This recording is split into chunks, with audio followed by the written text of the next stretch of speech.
One day, long ago, some sailors set out to sea in their sailing ship.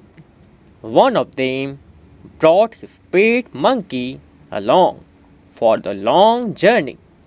When they were far out at sea, a terrible storm overturned their ship. Everyone fell into the sea, and the monkey was sure that he would drown. Suddenly, a dolphin appeared and picked him up.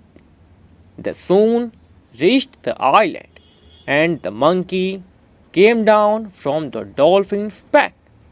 The dolphin asked the monkey, "Do you know this place?" The monkey replied, "Yes, I do. In fact, the king of the island is my best friend. Do you know that I am actually a prince?"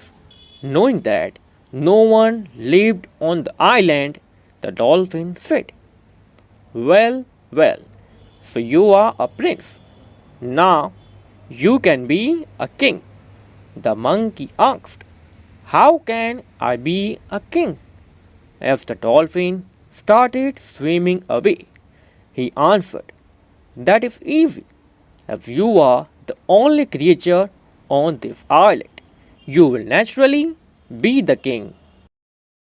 The moral: those who lie and boast may end up in trouble.